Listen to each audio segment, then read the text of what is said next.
আসসালামুয়ালাইকুম, hello everyone, welcome back to CWithFarhana। আমার আজকের আয়োজনে থাকছে একটা ভিন্নধর্মী এবং মজাদার আচারের রেসিপি।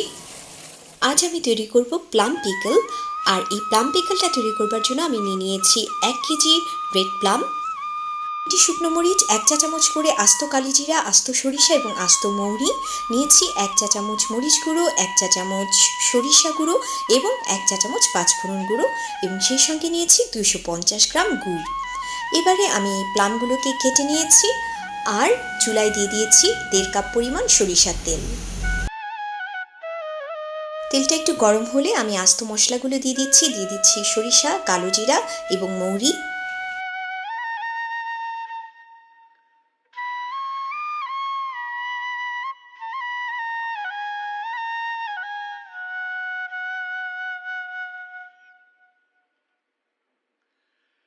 মশলাগুলো একটু ফুটে উঠলে আমি এর মধ্যে দিয়ে দিচ্ছি শুকনো মরিচগুলোকে আমি একটু চিড়ে দিয়ে দিচ্ছি। এবারে খুব ভালো করে মশলাগুলোকে নেড়ে নিচ্ছি।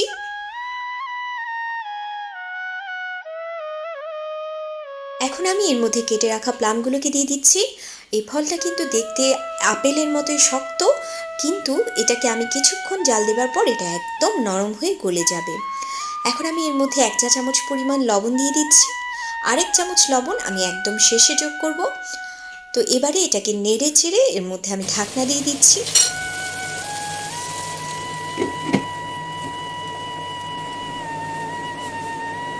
তো 5 মিনিট পর প্লামগুলো কিন্তু গলা শুরু করে দিয়েছে।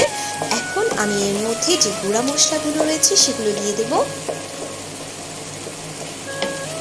দিয়ে দিচ্ছি 1 চা চামচ মরিচ গুঁড়ো, 1 চা চামচ সরিষা গুঁড়ো এবং 1 চা চামচ পাঁচফোড়ন গুঁড়ো।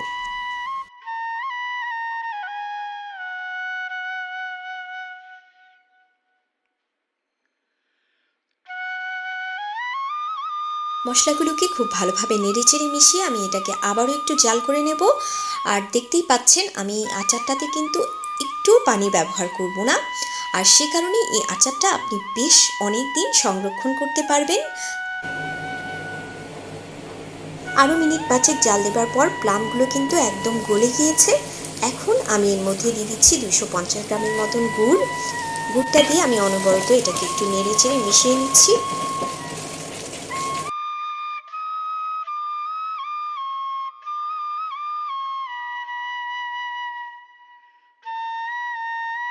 এবার আমি এর মধ্যে দিয়ে দিচ্ছি আরও 1 চা চামচ পরিমাণ লবণ।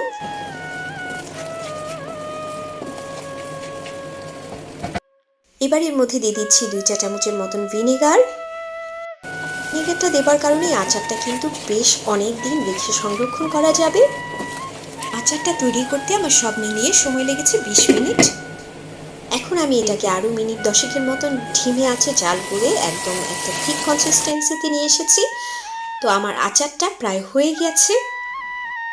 তো দেখুন 20 মিনিটে ঝটপট তৈরি হয়ে গেল চেরি প্লামের আচার।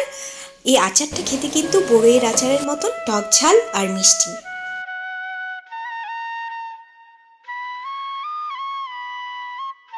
প্লামগুলো কিন্তু এমনিতে খেতে ভীষণ টক ছিল। আমি যেহেতু এটা গুড় দিয়ে আচার তৈরি করেছি তাই একটা সুন্দর টক মিষ্টি ঝাল ফ্লেভার চলে এসেছে।